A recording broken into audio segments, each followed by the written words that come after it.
우리가 인플레 얘기는 진짜 많이 해요. 그리고 이게 위기다, 이게 뭔가 안 좋은 것 같은 느낌적인 느낌이 드는데 왜 이렇게 인플레가 높은 게 안 좋은 거지? 그리고 왜 인플레가 왔지에 대해서 선생님 느낌으로 좀 쉽게 그것만 설명을 하고 진짜 현안에 대해서 한번 딥하게 들어가 보죠. 인플레이션, 결국 물가 상승률이잖아요. 네. 그럼 물가 상승률을 안정화한다. 물가를 안정화한다. 하는 그 기관이 한국은행이잖아요. 네. 한국은행이 있는 이유가 다른 말로 네. 물가 안정 기구. 그렇죠. 그렇죠? 그러면 물가 안정 안 시킬 거면 한국은행 필요 없어라는 뜻이에요. 강하게 말씀드리면. 제일 큰 게 물가 안정이랑 통화 정책 펼치는 그렇죠. 게 두 가지 숙제니까. 그리고 통화 정책도 물가 안정을 이루기 위한 수단인 것뿐이에요. 그렇죠. 그죠? 네. 목표는 물가 안정이에요. 그만큼 물가 안정이 중요한 거겠구나라는 생각이 들 수 있을 것 같아요. 네. 그럼 물가는 높아도 안 되고 낮아도 안 돼요. 적정한 물가가 필요해요. 네. 근데 그 나라마다 그 시점에 맞게 적정 물가를 제시하는데 네. 중앙은행에서 네. 그러니까 우리나라의 적정 물가, 이제 목표 안정 물가라고 하는데 그게 2%예요. 네. 그럼 2%를 초과하는 물가 상승률이 나왔다. 인플레이션이래. 그 2%를 밑도는 물가 상승세가 나왔다. 저물가네. 뭐 디플레이션 우려가 있네. 네. 이런 종류의, 그러니까 디플레이션, 인플레이션 이런 상황이라고 볼 수 있죠. 근데 물가가 너무 낮으면 쉽게 말하면 이런 겁니다. 아주 쉽게. 우리가 물건을 팔아요. 네.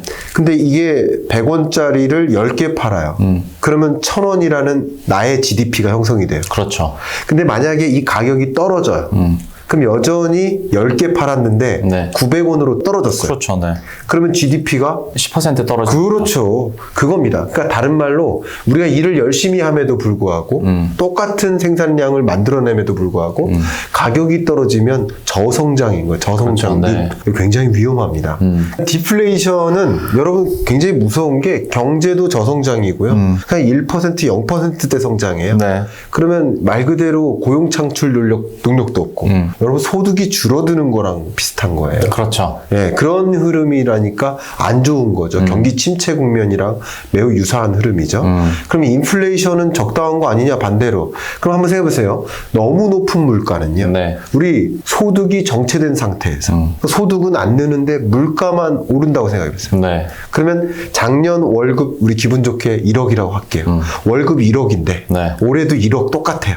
그러면 기분 좋은가요? 인플레이션율에 따라서 기분이 좋을 수도 그거죠. 있고 나쁠 수도 있는데 그거죠. 지금 그걸 말씀드리는 거예요. 지금은 실질 소득이 오히려 떨어지는 거죠. 그겁니다. 제가 말씀드린 게 그거예요. 그러니까 물가가 만약에 유지가 되거나 물가가 너무 높으면 소득이 정체됐을 때 그냥 월급 통장 찍히는 돈이 똑같네라고 느끼는 것이 아니라 소득은 그대로인데 내가 이 소득 가지고 살 수 있는 물건의 수가 줄어들겠네. 그렇죠. 그러니까 삶의 질이 떨어지는 거예요.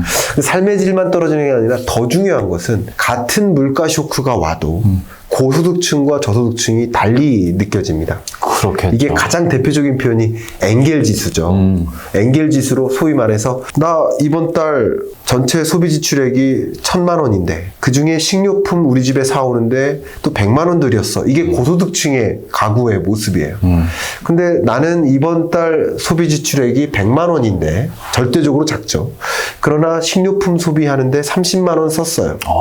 근데 엥겔 지수가 이게 30%인 거고 그렇죠. 여기 10%. 네. 그러니까 어떻게 보면 식료품 소비 지출액의 절대액은 당연히 고소득층이 높은 거죠. 여기는 스테이크를 먹었는데도 10%고. 그렇죠. 네. 그러니까 이런 정도면 10% 비용밖에 안 되니까 실제 나의 소비 지출이나 나의 삶의 질에 영향을 안 준다고 볼 수 있어요. 네네. 근데 같은 물가 상승인데 저소득층은 이거 하나가 절대절명의 순간. 그렇죠. 삶의 질이 엄청 떨어지죠.